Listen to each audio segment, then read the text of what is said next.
சொந்த வீடு நமக்கு நிரந்தரமாக நாம நினைக்கிற மாதிரி நல்ல வீடு அமையறதுக்கு ஒரே ஒரு தெய்வத்தை இருக்க பிடிச்சு கும்பிட்டீங்கன்னா போதும். அது யாரு அப்படின்னு பாத்தீங்கன்னா, சிறுவாபுரியில எழுந்தருளி அருள் புரியக்கூடிய முருகப்பெருமான் கோயில். சுற்றி வயல், நடுவுல முருகப்பெருமானுடைய கோயில் இருக்கும். அற்புதமான ஊரு. அங்க போயிட்டு எந்த கிழமையில வழிபாடு பண்ணணும் அப்படின்னா, செவ்வாய்க்கிழமை அல்லது ஞாயிற்றுக்கிழமை.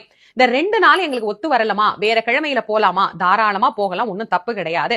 போய் அங்க முருகப்பெருமான வழிபாடு பண்ணிட்டு ஒரே ஒரு திருப்புகழ், அண்டர்பதி குடியேற மண்டசுரர் உருமாற அப்படின்னு அருணகிரிநாத சுவாமிகள் பாடியருளிய சிறுவாபுரி திருப்புகழே இருக்கு. அந்த திருப்புகழை நீங்க பாராயணம் பண்ணணும்.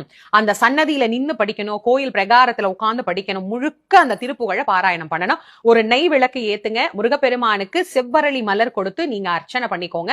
சுவாமியை வழிபாடு பண்ணிட்டு முடிஞ்சா தயிர் சாதம் ஒரு 4 ஏழைக்கு அங்க நீங்க அன்னதானம் பண்ணிட்டு, எனக்கு வீடு நல்லபடியா கட்டி முடிச்சு கிரக பிரவேசத்துக்கு